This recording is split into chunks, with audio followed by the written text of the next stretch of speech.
Hey everybody, welcome back to Tim Travels. It's Terry, your host. So, I'm still in Georgia. I'll get to that in a minute. I like to give credit where credit is due. And,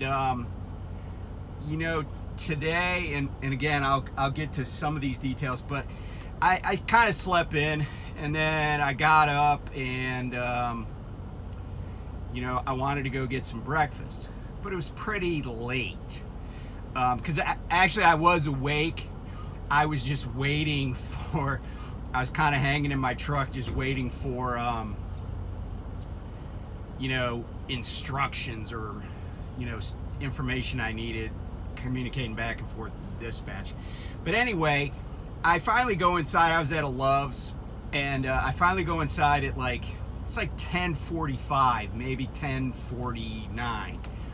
And I go inside, and this particular Love's is in Calhoun, Georgia, and it has a Burger King in it, which is kind of a little bit of an oddity at Love's. There's not a lot of Burger Kings. So I go in, and I walk in, and I'm immediately a little crestfallen because they got the lunch menu up, right? Or the non-breakfast menu, I guess I'll call it. And so there was a gal standing at the cash register, and I said, you guys not serving breakfast anymore? And if she'd have just said, yeah, it's lunchtime or whatever, I'd have been like, okay, thanks, and I'd have walked out. But what does she say? She says, let me go check and see if there's any breakfast food left. And you know what? That made me feel good. It made me feel like I was being treated like a king. And guess what? There was some breakfast food left, and they made me a sausage, egg, and cheese croissant. So, I felt really good. And I told her, I said, I appreciate the fact that you were willing to go back and check, because it would have been really easy to just be like, nah, we're serving lunch now, we don't have any breakfast food. But she went back and checked, so I appreciate that she did that. So I like I said, I feel like a king. I think if I got a visor on this, I would look like some college football coach. Because especially in the SEC, they wear visors all the time. Like Kirby Smart wears one. Steve Spurrier always had a visor so he could rip it off and throw it down on the ground. But a lot of these people do it. And so there's this guy named Lane Kiffin. And I bring all this up because I came across this kind of news item, right? And it just, I like college sports. I like, all college sports. I think it's cool. And when I was at the Naval Academy, when I was on staff there, I went to a lot of sporting events. Not just Navy football, but basketball, women's volleyball, gymnastics, swim meets, wrestling meets. I'd even go over to the crew house, when people were, rowing and stuff. I mean, because when you're in a company, you have people doing all sorts of stuff. I had one guy that was a recruited fencer, and then they actually did away with the fencing team, so he rode lightweight crew. Yeah, I had people on the marksmanship teams and just everything. And if they don't have an NCAA sport, like soccer, let's say, they'll have a big club team. Navy doesn't have an NCAA hockey team, but they have a club hockey team. So I would go to a lot of hockey games. I had a lot of players in my company over the years. Or, women's soccer, women's rugby, you name it, right? I had people that did everything. And so I really appreciate college sports, and especially I appreciate the, sports that aren't really the ones that everybody thinks of, like men's basketball or football or something like that. Baseball, I think it's all great because I think it's just young people trying their best. And a lot of them, although I will say I like the NIL stuff, but a lot of them are never going to make any money at it. And they put a lot of time and effort into it. If you know anybody that's ever played any college sport, it's a huge commitment in time. And a lot of those people are not being like coddled. They are like getting good grades and going to class and still competing at a really high level. So I think it's really cool. So anyway, but I one of the things that bugs me about college sports, especially like football, men's basketball, is the amount of money that they pay coaches. And here's the thing, right? Like, I think anybody, that even has a passing interest in football, for example, should just become a football coach. Because, yeah, you got to pay your dues, but the payoffs are enormous. And eventually, it's kind of like pro baseball managers, right? You could be a very average guy, right? Have a very average record, and you still get hired and make lots of money. But and again, I just came across this. So this Lane Kiffin guy, right? I guess he's from Saban's coaching tree. So he is the head coach at the University of Mississippi, the Rebels, and they're in Oxford, Mississippi.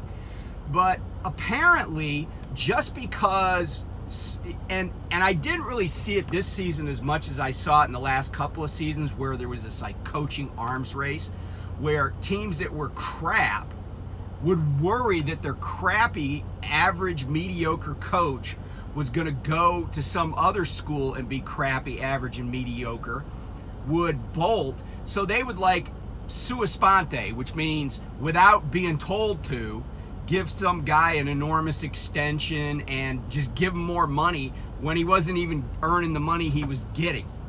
So Kiffin is one of those guys. So in 2022, I think he was supposed to make like $7.25 million. And keep in mind, this is in Mississippi, right? Mississippi, okay? And they have, and I mention all this because this is a public university, right? The taxpayers pay for a lot of stuff, right? Okay, so, but then Mississippi panicked that he might leave and take his mediocrity with him. So they gave him a contract extension. And that extension boosts his pay in 2023 to $8.75 million. In 2024 to $8.85 million. And then in 25 and 26 to $9 million. This is supposing he doesn't get another extension. Okay, but here's if you think those numbers are insane for a guy that went 8-5 this year and lost his last 4 games. He had a 4-game losing streak to finish out the year. But I will say, in those 8 victories, his teams beat such college football luminaries as Troy, Central Arkansas, another powerhouse, Georgia Tech, it doesn't get any better than that, Tulsa, whoa, Vanderbilt, the Commodore, they're Commodores, they're almost admirals, and then Auburn. Now, Auburn's the War Eagles / Tigers. They've been down on their luck. They fired their coach. And by the way, Navy, who fired their coach, who's actually a friend of mine, Navy beat Tulsa. So I know Tulsa was like not killing it this year at all. So those are 6 of their victories, right? And then they beat like Texas A&M, which is, I don't even get me started on Jimbo Fisher's salary. Geez. They can't even fire. He makes so much money and has such a huge buyout, they can't even fire him, right? But here's the thing about Kiffin. Remember, in 2 years, he's going to, in 25, 2 years, he's going to be making $9 million a year. But this is where, if you think that's stupid, wait till you hear this. So he has in his contract, and apparently some college-educated person signed on this for the state, for the university. If he's employed in 2023, okay, he will get a $250,000 bonus. In other words, he will get a bonus for keeping his job, right? Then in 24, he'll get another $150,000 bonus just for keeping his job.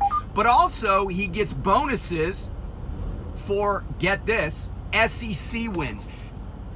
Mississippi is an SEC college, right? University. Why would you give him a bonus for doing his base job? Isn't his job to fucking win games in the SEC? Do you think they really hired him to beat the shit out of Central Arkansas every year? Or Tulsa? I don't think so. So he gets a bonus just for winning SEC games. Then he gets another bonus if he wins the SEC title, which is never going to happen, but he gets a bonus, right?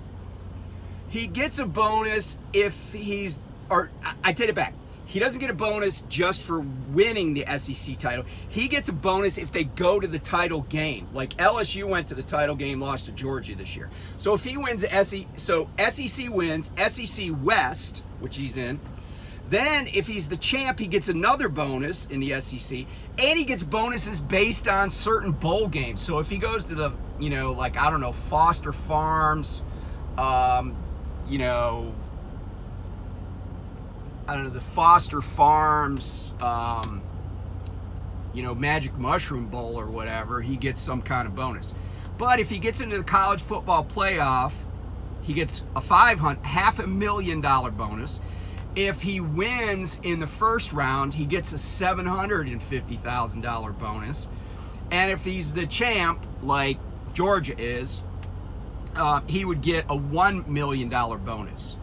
Now, this is a guy that went 8-5.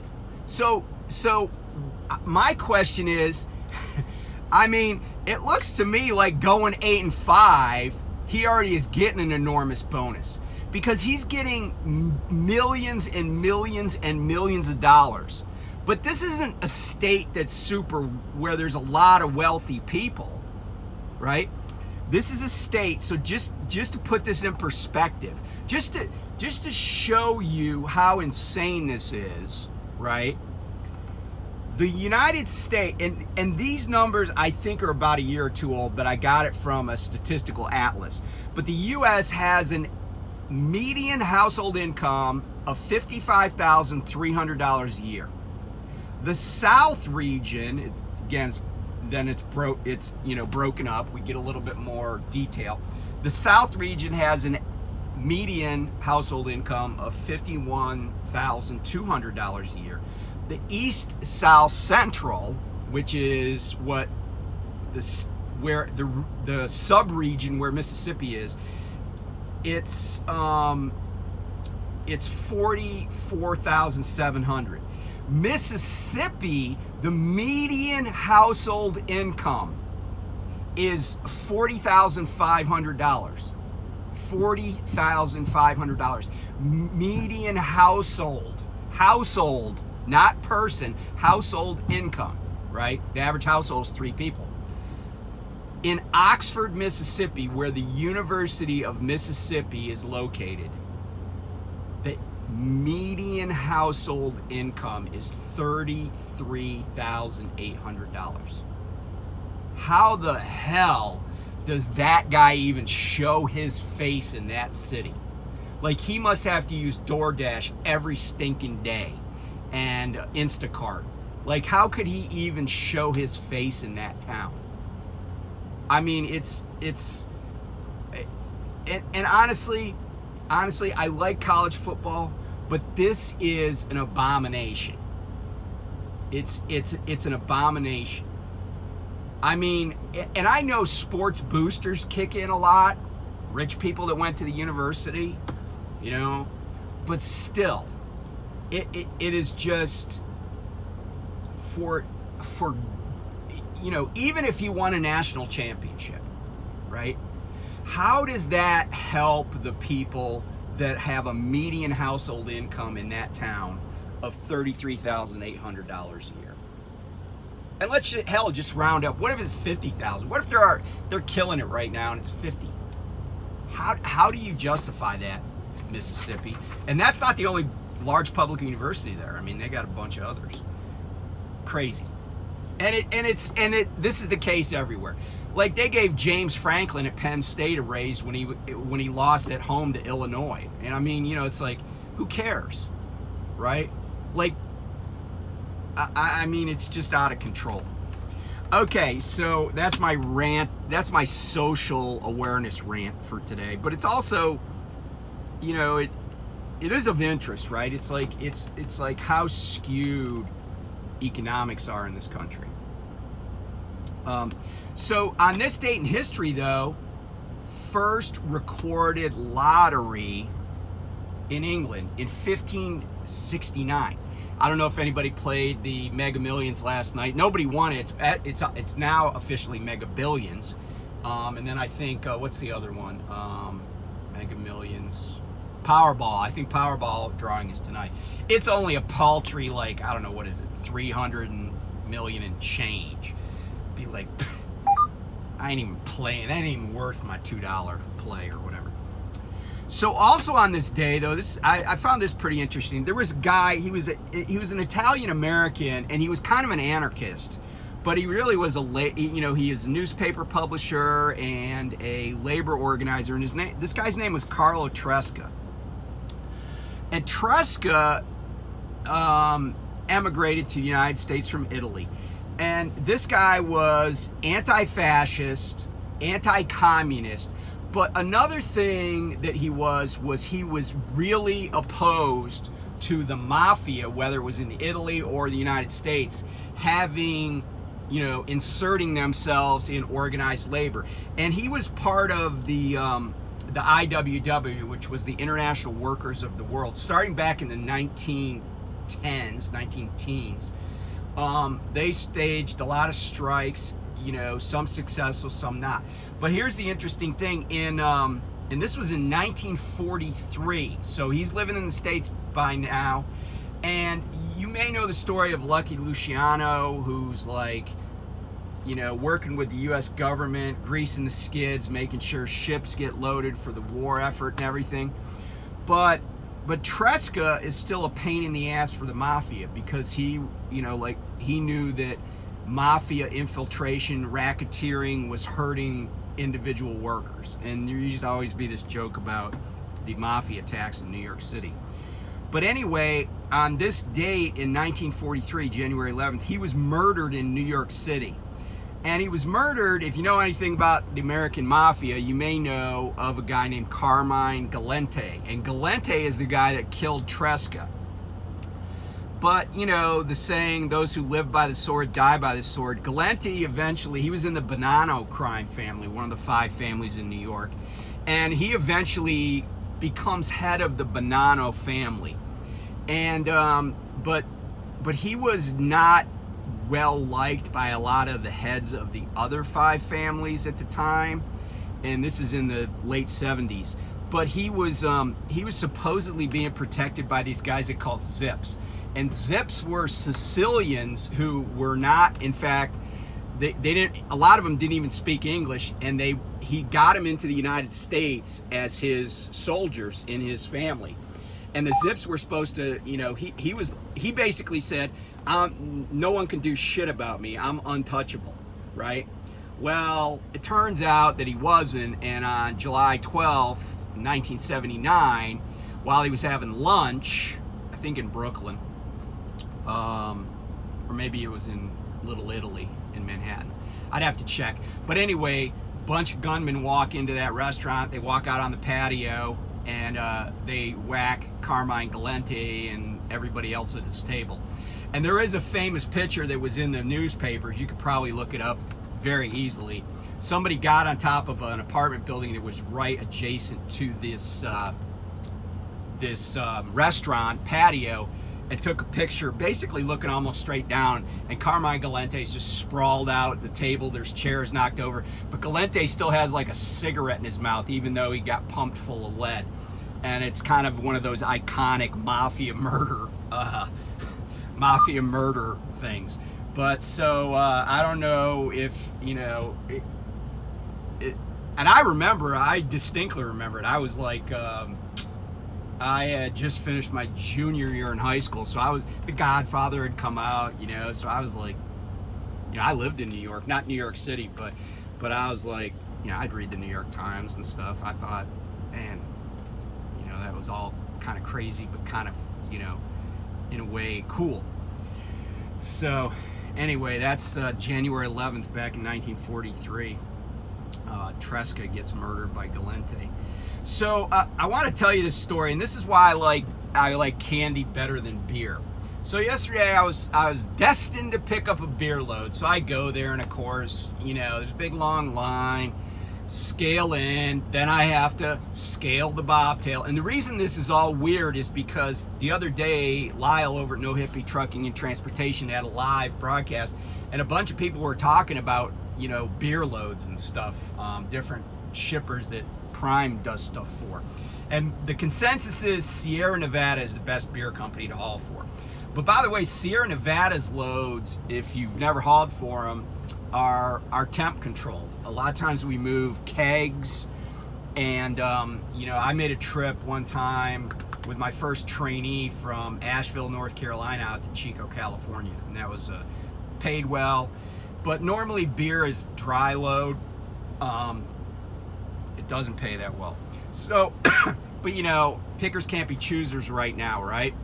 So I took this beer load, and I go there, and it's, of course, kind of a pain in the butt.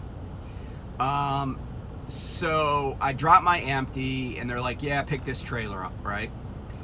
And so I go to pick the trailer up, and I was underneath it, and I was kind of putzing around working my magic, right?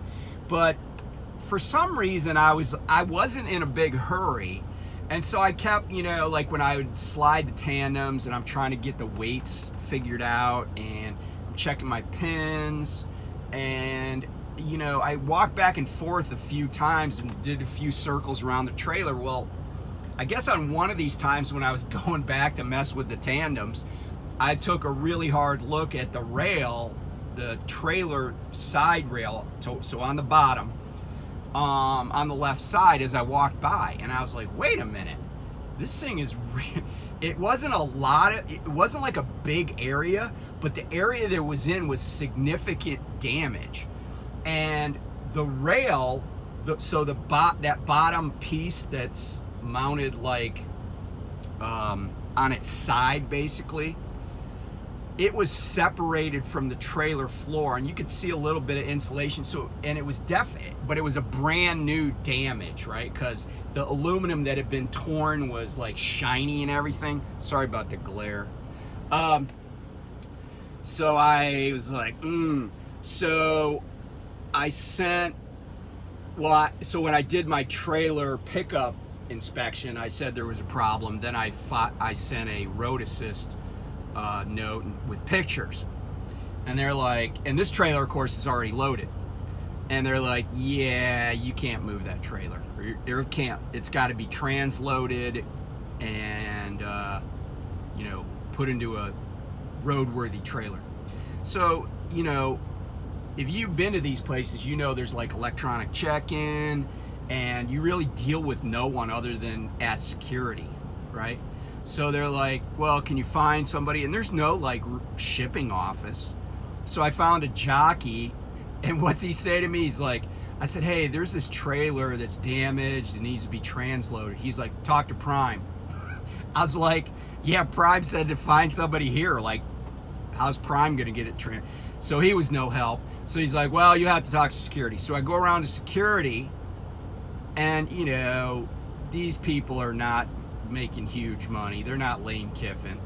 And so I go in there, I bobtail over there, I go in. I'm like, hey, this trailer, blah, blah, blah, I was supposed to pick up, it's damaged, and it needs to be transloaded. And so this kid is like, well, we can't do anything about that. And I said, well, you don't want, at first he didn't even want to know the number. And I'm like, well, when will, he's like, there's nothing we could do about it. I said, well, who do I talk to? When could it be transloaded? Well, it won't happen till after midnight. Now, I got there at 3:30. So I send a message, and they're like, okay, well, we don't have anything else for you to do right now. Just, go do your 10 hours or whatever. So I get up this morning, and my fleet manager's like, did they ever transload that trailer? I'm like, I don't know. No one said anything to me. And there's not really a place you can call either. And so then, like I was saying, I was sitting in my truck, right? And I get a message and it says, hey, they said it's loaded on this trailer. I'm like, that's the trailer that's damaged. So now we're talking from the time that the damage was found, we're now about 19 or 20 hours past that. And they're still like, yep, it's ready to go. And I was like, so it's like telling people, it's kind of like there's no pass down. And we suffer from that at Prime too. So finally, they just put me on another load. And I was actually, then I went back there and I tried to get my trailer that I took, my empty back. Well, that wasn't going to happen. And they said, and we have no empties, and we have 4 trailers here that are loaded that are, safety violations and they can't leave. So I'm like, hey, can I bobtail to my 01? I did get permission, so that was cool. I went over, trailer's in good shape. And here's the biggest bonus to all this. First of all, the load I'm on now is significantly shorter and pays more than that beer load. Also, it delivers essentially on the same schedule because I don't have to go as far. Like the beer load was going from Georgia up to Ohio. The load I got now is Georgia over to southeastern Alabama. Now, what will I get out of there? I don't know. I might have to go down to Florida or something to pick a bunch of plants up.